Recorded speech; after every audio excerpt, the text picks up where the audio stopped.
Welcome to way to vlogs. ഞാൻ ഇന്നത്തെ വീഡിയോയിൽ വരുന്നത് ചെങ്കച്ചുളയിൽ എൻ്റെ ജീവിതം എന്ന ഈ പുസ്തകത്തെ പറ്റി പറയാൻ വേണ്ടിയാണ്. ഞാൻ വായിച്ച ഒരു പുസ്തകമാണ് ഇന്ന്. ധനുജകുമാരി എസ് എന്ന എഴുത്തുകാരിയുടെ അവരുടെ ചെങ്കച്ചുളയിൽ തിരുവനന്തപുരം ചെങ്കച്ചുളയിൽ താമസിക്കുന്ന ധനുജകുമാരി എന്ന സ്ത്രീയുടെ ആത്മകഥാംശമുള്ള പുസ്തകമാണ് നമ്മുടെ ഈ ചെങ്കച്ചുളയിൽ എൻ്റെ ജീവിതം. വളരെ നല്ല ഒരു പുസ്തകമാണെന്ന് പറയാം. കാര്യം അവരുടെ ആത്മകഥ എല്ലാവരും സ്പർശിക്കുന്ന ഒരു രീതിയിലുള്ള ആത്മകഥയാണ്. തീരെ ചെറുപ്പത്തിൽ തന്നെ വിവാഹിതരാവുകയും 2 കുട്ടികളുടെ മാതാവുകയും അവർ ചെങ്കച്ചുളയിൽ അനുഭവിച്ച കഷ്ടപ്പാടുകൾ, അവരുടെ ജീവിതത്തിൽ അനുഭവിച്ച കഷ്ടപ്പാടുകൾ, ആ ജീവിതത്തിൽ നിന്ന് ഉയർത്തെഴുന്നേറ്റ് വന്ന ഓരോ നേട്ടങ്ങൾ, അതെല്ലാം പുസ്തകത്തിൽ വളരെ രീതിയിൽ പ്രതിപാദിക്കുന്നു. ഈ പുസ്തകത്തിൽ എനിക്ക് മേലെ ആകർഷിക്കാനും ചെങ്കച്ചുള അവരുടെ മക്കൾ പഠിച്ച മോഡൽ സ്കൂളാണ്. മോഡൽ സ്കൂളിൽ തന്നെയാണ് ഞാനും പണ്ട് വിദ്യാഭ്യാസം നേടിയത്. ഇതിൽ പറഞ്ഞിട്ടുള്ള പോലെ ഒരുപാട് വ്യക്തികൾ നമുക്ക് അറിയാവുന്ന ആൾക്കാരാണ്. അധ്യാപകൻ ശ്രീ പത്മാവ സാർ, മ്യൂസിക് സാർ, അദ്ദേഹമാണ് ഈ പിള്ളേരെ കലാരംഗത്ത് ഉയർന്ന നിലയിലേക്ക് എത്തിക്കാൻ സഹായിച്ചത്. ഇന്ന് ഈ പുസ്തകം കാലിക്കറ്റ് യൂണിവേഴ്സിറ്റിയിലെയും അതുപോലെ തന്നെ കണ്ണൂർ യൂണിവേഴ്സിറ്റിയിലും ഒരു പഠന വിഷയമാണ്. അത് തന്നെ അന്ന് ഈയിടെയായിട്ട് നമുക്ക് എൻ്റെ മോൻ്റെ സ്കൂൾ വാർഷികമായി ബന്ധപ്പെട്ട് എൻ്റെ ചീഫ് ഗസ്റ്റായിട്ട് വന്ന ശ്രീ ധനുജകുമാരിയാണ്. അപ്പം അന്ന് അവർ പറയുന്ന ഒരു ചോദ്യം കിട്ടും. അപ്പം ഞാൻ അങ്ങനെയാണ് പുസ്തകം കൂടുതൽ ശ്രദ്ധിച്ചതും ഒരു പുസ്തകം വായിക്കാൻ ഇടയായത്. അന്ന് തന്നെ എൻ്റെ പഴയ അധ്യാപകൻ ശ്രീ ബാലചന്ദ്ര സാറ് ഈ പുസ്തകത്തെ പറ്റി പറയുകയുണ്ടായി. അപ്പം ഞാൻ ഈ പുസ്തകം ഒന്ന് വായിച്ചു നോക്കണമെന്ന് തോന്നി. അങ്ങനെ തന്നെയാണ് ഞാൻ പുസ്തകം വായിച്ചതും എഴുതും. അതിൽ ഈ തീരെ ചെറുപ്പത്തിൽ തന്നെ ഇവർ അവരുടെ ആത്മകഥാംശം തുടങ്ങിയിട്ടുണ്ട്. ഇതിൽ ഏറ്റവും പ്രധാനപ്പെട്ടത് ഇവരുടെ കുടുംബത്തെ പശ്ചാത്തലമാണ്. ഒരു കുടുംബം, അമ്മ സാറാമ്മയും അച്ഛൻ തമ്പിയും. ഇവരുടെ മകളായിട്ടാണ് ശ്രീ ധനുജകുമാരി ജനിച്ചത്. ഒരു സഹോദരൻ കൂടെ ഉണ്ട്, അനിയുടെ കാര്യം പറയുകയാണെങ്കിൽ അനിയും ചെറുപ്പത്തിൽ നല്ല രീതിയിലായിരുന്നെങ്കിലും പിന്നെ മദ്യത്തിനും മയക്കുമരുന്നിനും അടിമയായി പിൽക്കാലത്ത് മരണപ്പെടുകയുണ്ടായി.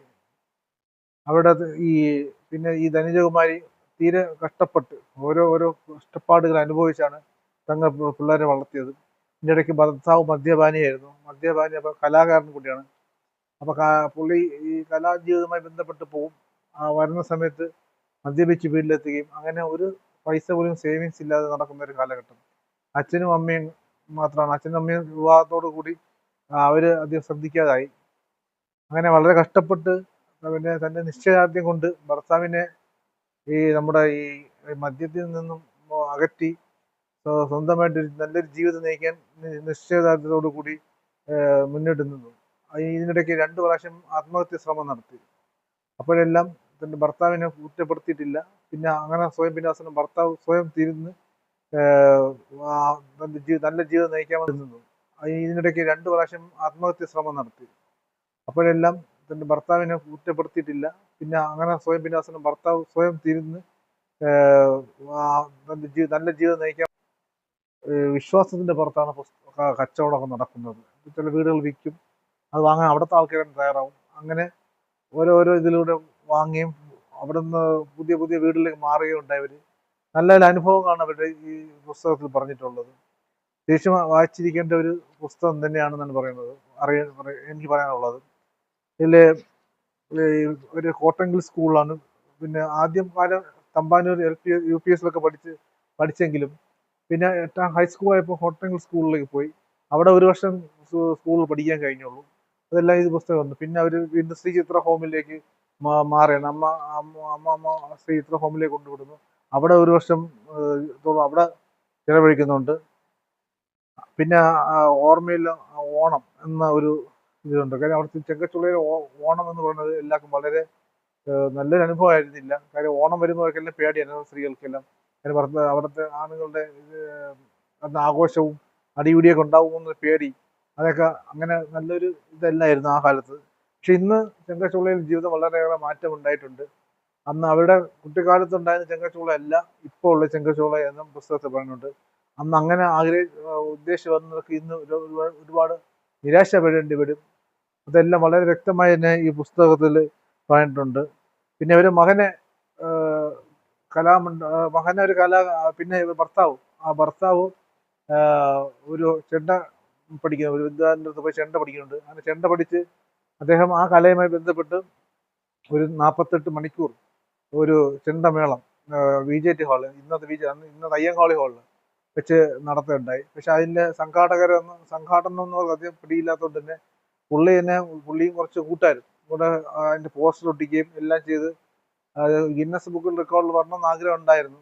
അങ്ങനെയൊക്കെ ചെയ്ത ഇതാണ്. പക്ഷെ അത് എങ്ങനെ അതിലേക്ക് എത്തിക്കപ്പെടണമെന്നൊന്നും അറിയാത്ത അതിൻ്റെ അനുഭവങ്ങളുണ്ട്. പിന്നെ ആ പഠിച്ച കല മക്കളെ പഠിപ്പിച്ചു. മക്കളെ നല്ല രീതിയിൽ പഠിച്ചു. അങ്ങനെ മക്കളെ കലാമണ്ഡലത്തിൽ ഒരാൾ നിതീഷ് കലാമണ്ഡലത്തിലേക്ക് അയക്കുകയാണ്. കലാമണ്ഡലത്തിൽ ഉണ്ടായ അനുഭവങ്ങൾ, ആ കൊച്ച് കലാമണ്ഡലത്തിൽ ഉണ്ടായ അനുഭവങ്ങൾ, ദുരനുഭവങ്ങൾ കാരണം അവിടെ നിന്ന് വിട്ടുവരുന്നു. ഒരു വർഷത്തെ കലാമണ്ഡല ജീവിതം കഴിഞ്ഞ് പിന്നെ പല ഇന്നത്തെ മന്ത്രി ശ്രീ രാധാകൃഷ്ണന്റെ ഒക്കെ സ്പീക്കറിനെയൊക്കെ കണ്ട് സംസാരിച്ച് വീണ്ടും അവിടെ കയറുന്നു. വീണ്ടും കലാമണ്ഡലം. പക്ഷെ അന്നേരം പഠനം പൂർത്തിയാക്കുന്നില്ല, തിരിച്ചു വരുന്നു. പിന്നെ അങ്ങനെ വരുമ്പോഴാണ് മോഡൽ സ്കൂൾ വീണ്ടും ചേരുകയും മോഡൽ സ്കൂളിന്റെ പത്മനാഭ സാറ് ആ കുട്ടികളെ നല്ല നിലയിലേക്ക് എത്തിക്കുന്ന ഒരു ഇതാണ് ഈ പുസ്തകത്തിൽ പറഞ്ഞിട്ടുള്ളത്. അങ്ങനെ മക്കളും ഈ നല്ല രീതിയിൽ എത്തി. മക്കളും നല്ല കലാകാരൊക്കെ അവിടെ ഒരു കലാസംഘടനയൊക്കെ രൂപീകരിച്ച് അവിടുത്തെ ചെങ്കച്ചുള്ളിലുള്ള എല്ലാ കുട്ടികൾക്കും ഇതിന്റെ പഠനം നടത്താൻ പറ്റില്ലെങ്കിൽ അവർക്ക് കലാവാസന ഉള്ളവരെല്ലാം കണ്ടെത്തി അത് നല്ലൊരു ക്ലാസ് കൊടുത്ത് അവരെ വളർത്തുന്നുണ്ട്. അങ്ങനെ ഒരുപാട് മികച്ച നേട്ടങ്ങൾ കൈവരിക്കുകയും പിന്നെ അവർ അങ്ങനെ സാമ്പത്തികമായി ഉയർച്ച നേടുന്നുണ്ട്.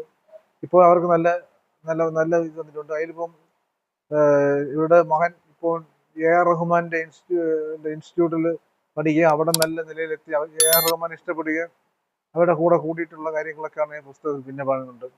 അങ്ങനെ പല പിന്നെ അതോടൊപ്പം തന്നെ ഈ പുസ്തകത്തിൽ അവിടുത്തെ ചെങ്കച്ചുളയിലെ ഒരുപാട് ആൾക്കാരുടെ അനുഭവങ്ങൾ പറയുന്നു. ഇടയ്ക്ക് സഹോദരൻ മദ്യത്തിന് മയക്കുമരുന്നിന് അടിമയായി അത് പിന്നെ മരണപ്പെടുകയുണ്ടായി. അങ്ങനെ ഒരുപാട് അനുഭവങ്ങളും ദുരനുഭവങ്ങളും നല്ല നല്ല അനുഭവങ്ങളും കൂടെ അടങ്ങിയ ഒരു പുസ്തകം എല്ലാവരും വായിക്കണമെന്നാണ് എനിക്ക് പറയാനുള്ളത്. അവരുടെ ആത്മകഥ ഇതിന് സഹായിച്ചിട്ടുള്ളത് വിജില എന്ന വ്യക്തിയാണ്. വിജില ആണ് ഈ പുസ്തകം എഴുതാൻ വേണ്ടി അവരെ സഹായിച്ചത്. അതോടൊപ്പം തന്നെ ഈ നല്ലൊരു അനുഭവമായിട്ടുള്ള ഈ പുസ്തകം എല്ലാവരും വായിക്കണമെന്ന് പറഞ്ഞുകൊണ്ട് ഞാൻ എൻ്റെ ഇന്നത്തെ ഈ വീഡിയോ അവസാനിപ്പിക്കുന്നു. നന്ദി.